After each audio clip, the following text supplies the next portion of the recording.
Hello guys, welcome to another video in my channel. अभी हम जिस मैच के बारे में बात करने वाले हैं वो है आज रात को होने जाने वाला सुपर स्मैश का मैच, जो कि होने जा रहा है कैंटरबरी और वेलिंगटन के बीच में। तो ये मैच होने जा रहा है हेगली ओवल क्राइस्टचर्च में, जो कि कैंटरबरी का होम ग्राउंड है। वेदर क्लियर है। जल्दी से स्टार्ट करते हैं और देखते हैं क्या क्या चीज़ें हैं जो हमें इस फिक्सचर में देखने को मिलती हैं और इस वीडियो में बताने लायक है। दोनों टीमों के बारे में तो आपको थोड़ा बहुत आइडिया होगा ही। दोनों ही टीमें काफ़ी अच्छी फॉर्म पर चल रही हैं। वेलिंगटन तो एक भी मैच अभी तक हारी नहीं है। कैंटरबरी शायद एक मैच हारी थी, लेकिन अभी भी उनका सही चल रहा है। सिर्फ डैरल मिचेल के आने के बाद तो सारे जो उनके प्रॉब्लम्स थे लगभग ख़त्म ही नज़र आ रहे हैं। वेलिंगटन को लगातार 3 मैच जो है जिताया है फिन एलन की धमाकेदार बैटिंग ने। बाकी ओवरऑल भी इनका ठीक ठाक चल रहा है, उनके ऑलराउंडर्स भी सही काम कर रहे हैं। तो ओवरऑल ये एक बहुत ही कम्पिटिटिव मैच की आप उम्मीद रख सकते हैं। और अगर मैं हिस्ट्री की बात करूँ ना, तो भी आपको ये चीज़ दिख जाएगा। ये one of the rarest fixture है सुपर स्मैश में जहाँ पे रन्स काफ़ी कम बनते हैं और जहाँ पे बॉलरों का डोमिनेशन आपको बहुत ज़्यादा देखने को मिलेगा। ध्यान से देखना क्या क्या है, क्यों है, सब कुछ मैं डिटेल में समझाने की कोशिश करूंगा। ध्यान से पूरा वीडियो देखना। आखिरी 5 T20 मैचेस में भी आपको यही चीज़ देखने को मिलेगी। काफ़ी कंपिटेटिव है। वेलिंगटन 2-3 से पिछड़ रही है बस। तो देखते हैं जब ये दोनों टीमें आमने सामने होती है तो क्या होता है। देखो, जैसा मैंने बताया, लो स्कोरिंग एनकाउंटर नोटिस करो। देखो, पहला मैच ये है थर्ड लास्ट मैच, जो कि क्राइस्ट चर्च में हुआ था। थर्ड या सेकेंड लास्ट जो भी होगा, क्राइस्ट चर्च में हुआ था। कैंटरबरी ने बनाया था 150, जो कि बड़ा स्कोर नहीं था कभी भी। बॉवेस नीचे से फ्लेचर, वैन बीक के विकेट हैं। ब्रेसवेल के ही कुछ रन थे, साथ में नट्टल के विकेट्स। और विलिंगटन 88 पर निपट गई, जहां पर ब्रेसवेल के अकेले के 41 रन थे। ठीक है, सेकेंड लास्ट मैच और ये लौता मैच है जहाँ पे मतलब 200 तो दूर की बात है, 170 के ऊपर भी कोई टोटल बना है। आपने अन्य फिक्सचरों में देखा होगा जहाँ पर 170, 180, 200 भी बनते होंगे, लेकिन यहाँ पर ये एक लौता ऐसा फिक्सचर है और लौता ऐसा इनिंग्स है जहाँ पे 170 के ऊपर कोई टीम ने स्कोर खड़ा किया, जिसको भी लीड किया था माइकल ब्रेसवेल ने। वेलिंगटन ने बना था 200, कॉनवे के कुछ रन थे। नट्टल यहाँ पर भी विकेट, मैकॉन्शी के विकेट हैं। कैंटरबरी की तरफ से मैककॉन्शी ने बैटिंग से यहाँ पर अच्छा खेला था। न्यूटन वैन बिक के विकेट, साथ में बेनेट के विकेट से, और बेन सीयर्स ने यहाँ पर 4 विकेट निकाले थे। मैककॉन्शी का ये फिक्सचर काफ़ी अच्छा गया है, आपको इनका नाम कई बार दिख जाएगा। यहाँ पर भी इनके खाते में 1 विकेट था, यहाँ पर 1 विकेट, 83 रन्स। ये है सेकेंड लास्ट मैच जब ये दोनों टीमें आमने सामने हुई थी इस ग्राउंड पर। यहाँ पर भी देखो लो स्कोरिंग इनकाउंटर, 132, मैककॉन्ची के 3 विकेट, विलियम्स के विकेट, बॉवेस, मर्डॉक। आखिरी जो मैच हुआ था यहाँ पर भी बॉवेस थे, मैककॉन्ची के विकेट थे। वेलिंगटन की तरफ से बताने लायक बैटिंग से कोई नहीं है। यह है आखिरी मैच जब ये दोनों टीमें इस ग्राउंड पे फिरी थी। फिर से बॉयल, मैककॉन्सी, इस बार निशम के विकेट हैं यहाँ पे, और ये कुछ बॉलर थे जिन्होंने विकेट निकाले। बॉलिंग से फिर से मैककॉन्सी की आप परफॉर्मेंस देख सकते हैं, 3 विकेट। और ब्रेसवेल ब्रेसवेल और मैककॉन्सी दोनों तरफ से, दोनों जो टीम के कैप्टन हैं, कमाल का इनका परफॉर्मेंस रहा इस फिक्सचर में। ठीक है, मैककॉन्सी तो बॉलिंग भी करवाते हैं, ब्रेसवेल शायद बॉलिंग से नहीं लेकिन बैटिंग से हमेशा इन्होंने कंट्रीब्यूट करा है। साथ में नट्टल और ये कुछ प्लेयर्स हैं जिन्होंने कंट्रीब्यूट करे हैं। और आखिरी जो मैच है यहाँ पर 148 बना था। वेलिंगटन इसको चेज नहीं कर पाई थी और ये मैच वेलिंगटन के घर पे हुआ था। बॉयल के हाई स्कोर थे, बेनेट के 3 विकेट, कॉनवे ने कुछ रन यहाँ पे बनाए थे, विलियम्स ने 5 विकेट निकाला था। और नहीं तो मतलब ये मैच लगभग जीत ही चुकी थी वेलिंगटन की टीम। 2 ओवर आखिर में बॉलिंग करा था विलियम्स ने और 5 विकेट उन्होंने निकाला था। साथ में शिपली और मैककॉन्शी के विकेट्स आपको दिख जाएंगे। तो नोटिस करो बॉलरों का किस तरह का परफॉर्मेंस रह रहा है। देखो, 5 विकेट, 3 विकेट, बैटिंग से हाई स्कोर 51 इस मैच में। इस मैच में देखो 3 विकेट, मतलब बॉलर कोई से थे जिन्होंने हाईएस्ट पॉइंट स्कोर करे। यहाँ पे बॉयज थे जिन्होंने 3 विकेट निकाला, लेकिन मैककॉन्सी के माफ करना 72 रन बनाया, यही एक शायद हाईएस्ट स्कोर है इस फिक्सचर में। मैककॉन्सी के 3 विकेट फिर से। यहाँ पर ब्रेसवेल के 69, यहाँ पर बेन सीयर्स के 4 विकेट, मतलब 69 से तो 4 विकेट जो लेते हैं उनके पॉइंट ज़्यादा होते हैं। और यहाँ पर फिर से आपको देखिएगा 3 विकेट लेने वाले कोई प्लेयर हैं, मतलब कोई ना कोई बॉलर हमेशा ही यहाँ पे बंचेस में विकेट निकाल के दे रहा है। एक नट्टल, एक और बॉलर हैं जिन्होंने कंसिस्टेंटली काम करा है, और विल विलियम्स भी। ठीक है, एक और चीज़ जो नोटिस करने वाली है, ये एक इनिंग्स छोड़कर वेलिंगटन की बैटिंग यहाँ पे हमेशा ही दिक्कत में आई है। यहाँ पे चलो चेस किया था, लेकिन फिर भी 19 ओवर तक जाना पड़ा था 130 चेस करने के लिए, नहीं तो हमेशा ही उनकी बैटिंग में दिक्कतें आई हैं। ठीक है, कैंटरबरी के स्ट्राइक बॉलर्स ने कुछ ना कुछ दिक्कत में हमेशा ही डाला हुआ है। कैंटरबरी की बैटिंग भी बहुत खास नहीं रही है, उनके भी बैटिंग में दिक्कत रहा है, और इसीलिए मैंने पहले ही बताया ये फिक्सचर जो है आपको one of the rarest fixture में से देखने को मिलेगा जहाँ पर रन्स काफ़ी कम बन रहे हैं। ठीक है, तो ये है कहानी। आई होप आपने नोटिस करी होगी। एक बहुत ही स्पेसिफिक परफॉर्मर होते हैं वेलिंगटन के होकर डेवॉन कॉनवे, जिनका लगभग हर फिक्सचर में बहुत अच्छा रिकॉर्ड रहता है, उनको भी यहाँ पर घुटने टेक देना पड़ा है। यहाँ पर ये 25 रन, और आखिरी मैच पर ये उन्होंने बनाया था 51।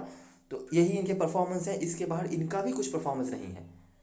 ठीक है, हेड टू मैच परफॉर्मेंस की बात करें, माइकल ब्रिस्वेल ओवरऑल ये अच्छा खेलते हैं कैंटरबरी के अगेंस्ट में, ना सिर्फ T20 में बल्कि 50 ओवर क्रिकेट में भी, और रिसेंटली फोर्थ ट्रॉफी में भी ये दोनों टीमें आमने सामने हो चुकी थी। हालांकि वो वेलिंगटन की टीम और इस वेलिंगटन की टीम में बहुत ज़्यादा डिफरेंसेस हैं, लेकिन वहाँ पर भी माइकल ब्रिस्वेल ने दोनों ही इनिंग्स में बहुत ही अच्छी बैटिंग करी हुई थी, और दोनों ही इनिंग्स में कैंटरबरी के बॉलर्स ने दिक्कत में डाला हुआ था वेलिंगटन की बैटिंग को।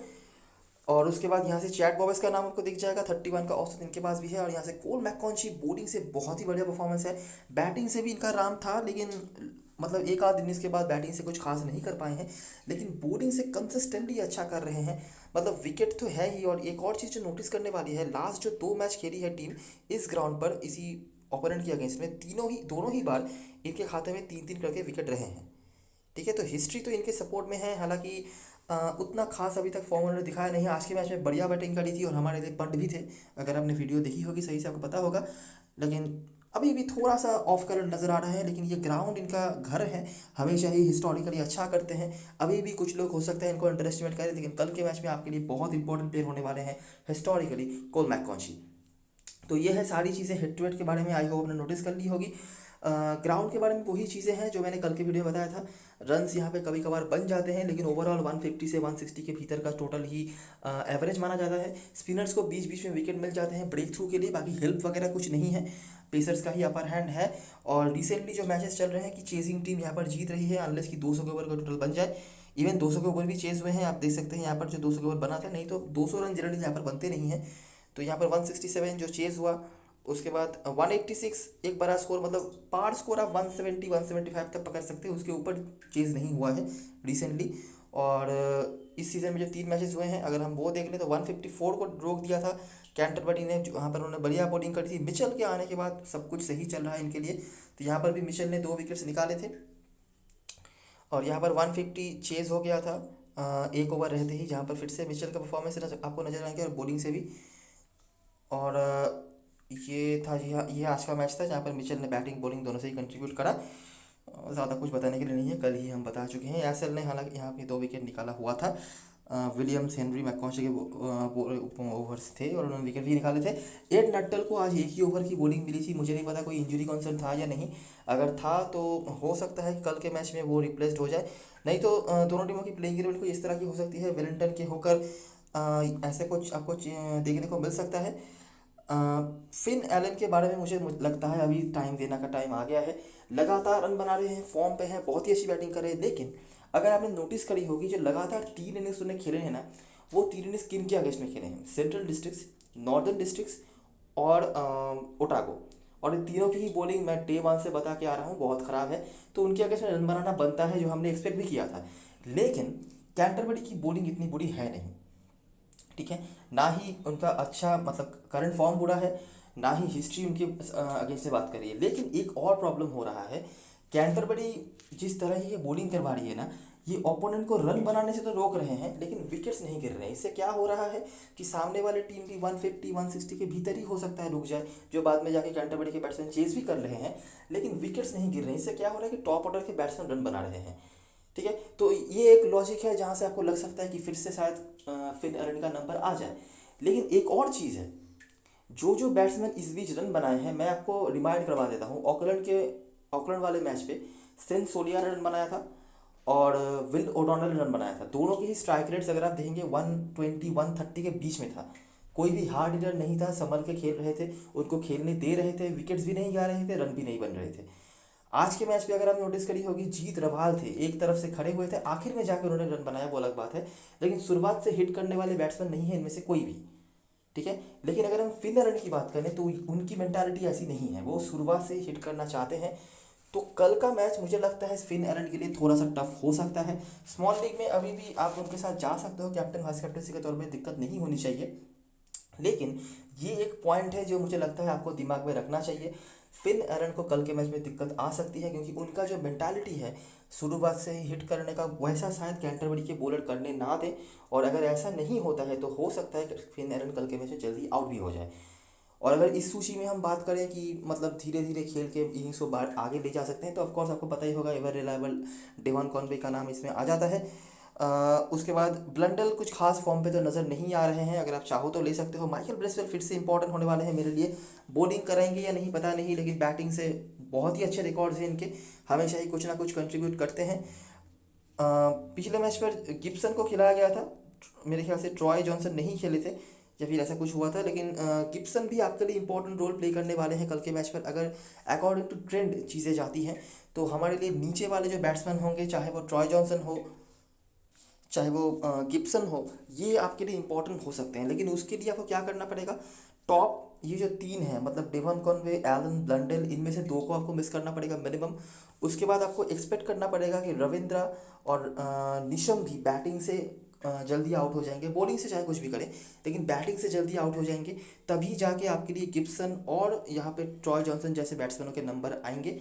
ये इनफॉर्म बैट्समैन है, लेकिन अपॉर्चुनिटी सही से नहीं मिल रहे थे उनको, क्योंकि टॉप ऑर्डर में फिन एरन अकेले ही सब कुछ संभाल ले रहे थे। लेकिन अगर अकॉर्डिंग टू ट्रेंड चीज़ें कल जाती हैं और फिर से कैंटरबरी के बॉलर्स हल्ला बोल देते हैं, तो दिक्कतें आ सकती हैं। और इस मामले में इन दोनों का नंबर आ सकता है। दोनों ही जब भी मौका मिल रहा है, स्पेशली गिब्सन के बारे में मैं कहना चाहूँगा, जब भी इनको जितना भी मौका मिल रहा है ये अच्छा कर रहे हैं। अगर कल के मैच में ज़्यादा गेंदें इनको मिल गई तो आपके लिए बहुत ही अच्छे पॉइंट बन सकते हैं। तो इन दोनों पे थोड़ा नज़र रखना। रिस्क आपको लेना पड़ेगा यही कि टॉप ऑर्डर में से, टॉप 3-4 में से आपको 2 से 3 प्लेयर हटाने पड़ेंगे, तभी जाके इनका नंबर आएगा। और अगर आपको सेफ जाना है तो आप इनको इग्नोर कर सकते हैं, वैसे भी मुझे नहीं लगता स्मॉल लीग में कोई इनको लेने वाला है।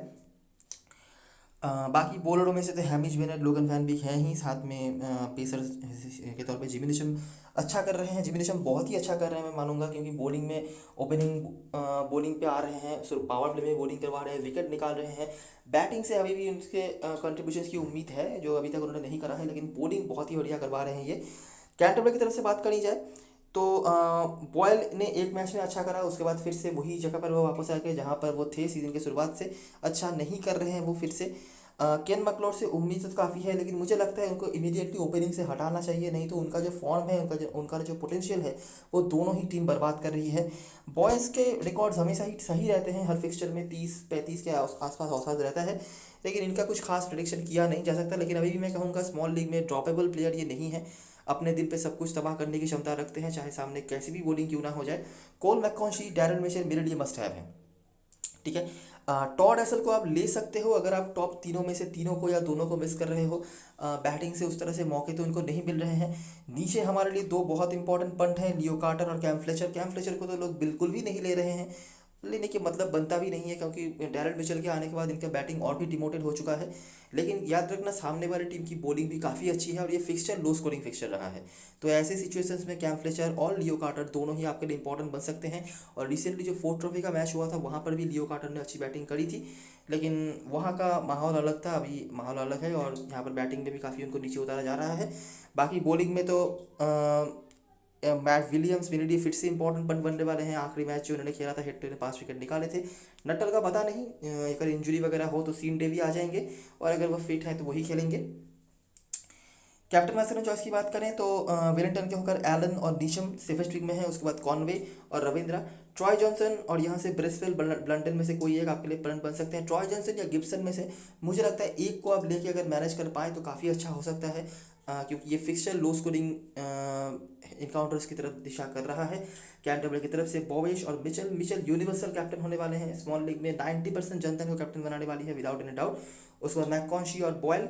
रिस्क लेना है तो फ्लेचर और मैकलॉड को धीरे धीरे लोग भूल रहे हैं, और हो सकता है कल के मैच में बहुत ही रेयर पिक बन जाए, लेकिन इन फॉर्म बैट्समैन थे। बाकी विलिंगटन की बॉलिंग जैसी है, अगर इसी तरह का वो चलता रहा तो कल के मैच में मुझे उनका कुछ होता हुआ दिख नहीं रहा है। और विल विलियम्स बॉलिंग से, तो ये रही सारी चीज़ें। अभी एक बार देख लेते हैं ड्रीम 11 की टीम।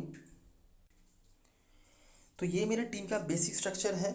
क्लियर सी बात मैं बता देता हूँ, अगर आप यहाँ पे एलन को ले रहे हैं, फिन एलन को, तो यहाँ पे आप नट्टल और विलियम्स में से किसी एक को ले सकते हैं। दोनों को लेने की ज़रूरत नहीं है, क्योंकि आपके पास तब एलन भी हो जाएंगे, कॉनवे भी हो जाएंगे, निशम भी हो जाएंगे, तो मुझे नहीं लगता स्ट्राइक बॉलर्स की ज़रूरत है। लेकिन अगर आप एलन को हटा रहे हैं तभी ये दोनों स्ट्राइक बॉलर्स को रखना, और क्योंकि मैं हो सकता है एलन पे एक रिस्क ले लूँ, तो इसीलिए मैंने स्ट्राइक बॉलर्स को रखा है। एलन को अगर आप हटाते हो तो आपके पास दो ऑप्शन हैं, ट्रॉय जॉनसन अगर खेलते हैं तो, नहीं तो जेमी गिब्सन, इन दोनों में से एक को आप ले सकते हो। चलिए मैं आप अभी के लिए जेमी गिब्सन को ही लेके चलता हूँ। बहुत ज़्यादा रिस्क होगा, लेकिन लोअर मिडिल ऑर्डर से आपको बैट्समैन चाहिए ना, तो उस हिसाब से इनका नंबर आता है। हैमिश बेनेट और निशम के रूप में मैंने बॉलर को रखा है, दो बॉलर, दो स्ट्राइक बॉलर्स हैं, तो हो गया मेरा काम यहाँ से। और अगर अभी एक जो प्लेयर का स्पॉट बाकी है, कोल मैकॉन्शी और मिशेल को मैंने एज एन ऑलराउंडर लिया है, बॉवेज को मैं मिस नहीं कर सकता स्मॉल लीग में, तो 11 प्लेयर का ऑप्शन आपके पास बहुत बड़ा ऑप्शन हो सकता है कैम फ्लेचर का, अगर आप क्रेडिट मैनेज कर पाएँ तो। और नहीं तो क्रेडिट मैनेज करवाने के लिए आपको यहाँ पर किसी बॉलर के साथ ही जाना पड़ेगा, जैसे कि सीन डेवी वगैरह अगर कुछ खेलते हैं तो। अगर आप सारे बड़े क्रेडिट वाले प्लेयर को लेने जाएंगे तो आपका क्रेडिट मैनेज नहीं होगा। जीवी निशम पे आप एक रिस्क ले सकते हैं, क्योंकि बैटिंग इनकी अच्छी नहीं हो रही है, और बॉलिंग से अगर वो एक विकेट भी लेते हैं तब भी ज़्यादा नुकसान नहीं होगा अगर आपके सारे अन्य प्लेयर्स चले जाएँ।